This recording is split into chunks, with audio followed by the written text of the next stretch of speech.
President Biden says the U.S. has made clear to the Taliban that any attack on the Afghan evacuation mission would be met quickly and with force. Mr. Biden said he was in constant contact with the Taliban. NATO's Secretary General Jens Stoltenberg says several of the bloc's members have suggested extending the deadline for evacuations out of Kabul airport beyond the 31st of August. Boris Johnson says he has full confidence in his Foreign Secretary Dominic Raab after criticism over his handling of the crisis. Mr. Raab has come under pressure for failing to call the Afghan foreign minister over evacuation plans. There's been mounting anger in Haiti over the slow delivery of aid to areas affected by Saturday's earthquake. Damage to roads is hampering access. More than 2,000 people died in the quake and many more were injured. President Joe Biden says the United States will speed up evacuations from Afghanistan. Malaysian politician Ismail Sabri Yaakob is named the country's prime minister after the previous government collapsed. Russian President Vladimir Putin says imprisoned Kremlin critic Alexei Navalny was sentenced for a criminal offense regarding foreign partners. And the U.S. humanitarian agency chief Samantha Power says aid workers will run out of food this week for millions in need in Ethiopia's Tigray area. You promised to leave Afghanistan, but you also promised not to help to bring out those who helped America in its war effort. We've seen these heart-wrenching images at the Kabul airport of people trying to get there, say nothing of the people who can't get to that airport. You made the commitment to get American troops out, to get American citizens out. Will you make the same commitment to those who assisted in the American war effort over the last 20 years, number one? And then number two, what is your message to America's partners around the world who have criticized not the withdrawal, but the conduct of that withdrawal and made them question America's credibility on the world stage? I have seen no question of our credibility from our allies around the world. I've spoken with our NATO allies. We've spoken with NATO allies, the Secretary of State. Our National Security Advisor has been in contact with his counterparts throughout the world and our allies, as has the General, I keep calling him a General, but my Secretary of Defense. The fact of the matter is, I have not seen that. As a matter of fact, the exact opposite I've gotten. The exact opposite thing is we're acting with dispatch. We're acting committing to what we said we would do. Look, let's put this thing in perspective here. What interest do we have in Afghanistan at this point with al-Qaeda gone? We went to Afghanistan for the express purpose of getting rid of al-Qaeda in Afghanistan, as well as getting Osama bin Laden. And we did.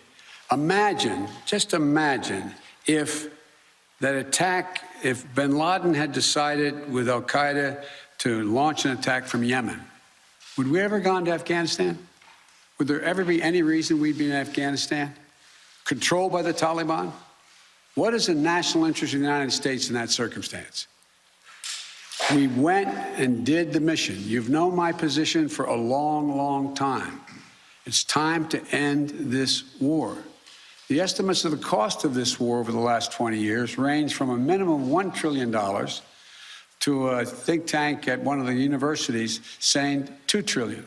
That's somewhere between $150 million a day and $300 million a day. The threat from terrorism has metastasized. There's a greater danger from ISIS and al-Qaeda and all these affiliates in other countries by far than there is from Afghanistan. And we're going to retain an over-the-horizon capability that if they were to come back to be able to take them out, surgically move. So this is where we should be. This is about America leading the world. And all our allies have agreed with that. And by the way, before I made this decision, I was at the G7 as well as met with our NATO partners. And I told them all, every one of them knew and agreed with the decision I made to jointly end our involvement in Afghanistan. The first part of your question was, I can't remember now.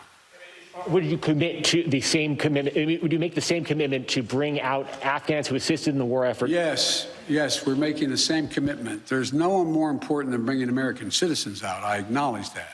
But they're equally important almost is all those SIVs, we call them, who in fact helped us. They were translators. They went into battle with us. They were part of the operation. as well as we're also trying to get out as many NGOs, non-government organizations, women's organizations, et cetera. We're doing all we can. In the meantime, Secretary Blinken and I am going to be working with our allies to see to it that we can bring international pressure on the Taliban they're looking to gain some legitimacy. They're going to have to figure out how they're going to maintain that country. And there's going to be harsh conditions, strong conditions we're going to apply, and it will depend on whether they get help based on whether or not how and well they treat women and girls, how they treat their citizens. So this is just beginning on that score. We begin with the coronavirus situation here in Japan, where another record number of new cases was reported on Friday. More than 25,800 cases were confirmed nationwide, marking a record high for the third straight day. The rapid spread of infection is leading to a shortage of hospital beds in some areas, especially in and around Tokyo. Sources close to the Tokyo metropolitan government say there were more than 2,200 requests for ambulances from coronavirus patients during 1 week in mid-August, but around 1,400 or 63% of the patients were not taken to medical institutions due to lack of capacity. The number of people in serious condition is also increasing nationwide. Those unable to breathe on their own and are on ECMO heart-lung machines has soared to a record high. Nonprofit organization Japan ECMO Net says the number is at 117. That compares to 67 in late May at the peak of the fourth wave of infections. The organization also says the average age of patients requiring ECMO is getting younger. It says there are more patients under the age of 40 in the current wave. Officials were sounding the alarm on Friday. If new cases continue to increase at this rate, Tokyo will be in a situation where lives that could have been saved will be lost. It's no exaggeration to say that Tokyo is facing its biggest crisis. The current situation is like a natural disaster. There is no time more important than now. In an effort to get the infections under control, authorities have expanded and extended a state of emergency. It now covers 13 prefectures.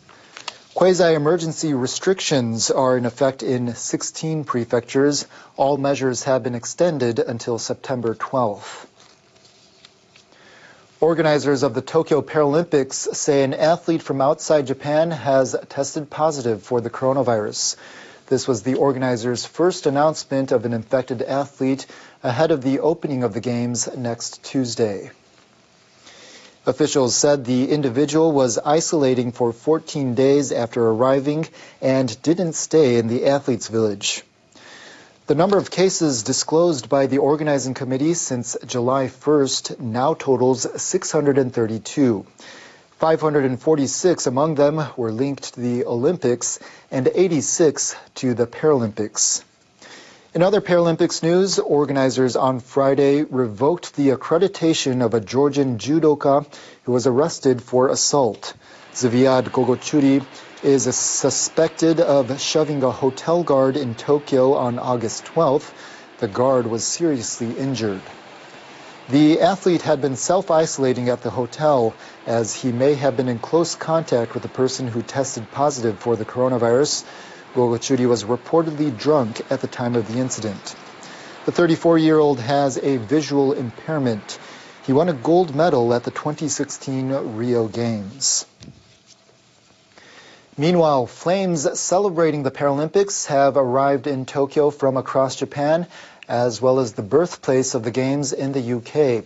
Together they form the official Paralympic flame.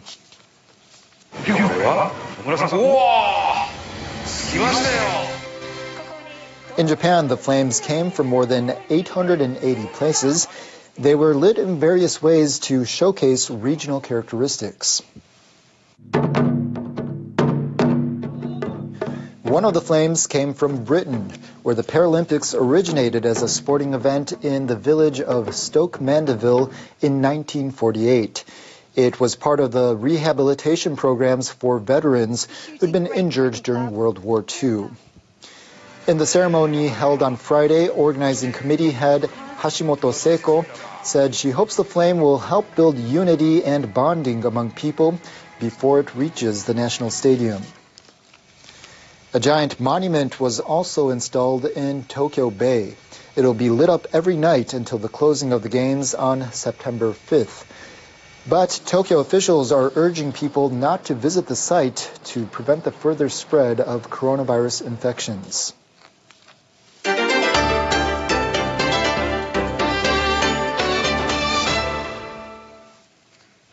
Now to Afghanistan, where the Taliban are tightening their grip on power.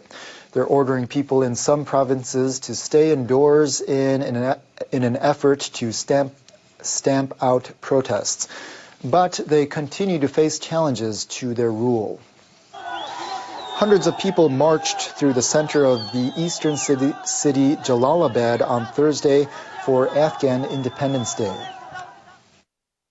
The regime may change, but the national flag will never change. Even if we sacrifice our heads, we won't accept that flag. Reports say Taliban fighters killed and wounded several people in Jalalabad on Wednesday when they fired on protesters. In the capital, Kabul, gunmen believed to be Taliban members fired warning shots in an attempt to disperse protesters holding up images of the national flag.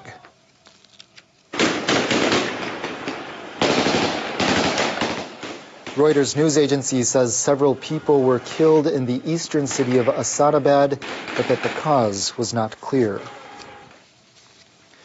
Well, military experts fear Afghanistan could become a haven for terrorists again.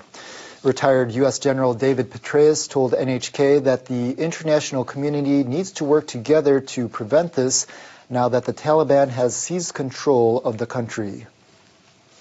Petraeus led the U.S. and coalition forces in Afghanistan for 1 year from 2010.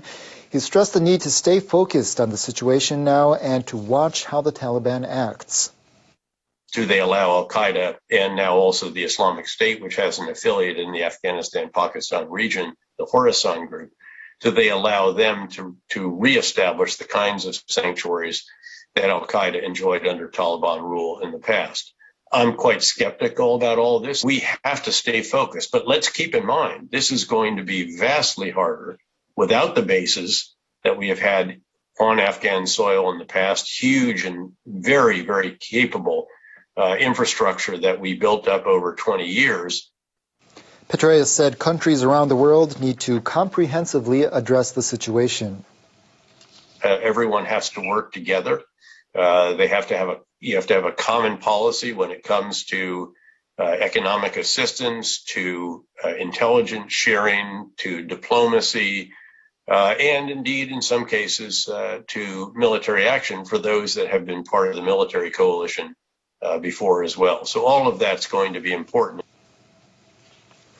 The International Atomic Energy Agency is set to begin discussions with the Japanese government next month. The talks precede the agency's dispatch of a task force to review Japan's plan to discharge treated radioactive water from the Fukushima Daiichi nuclear power plant.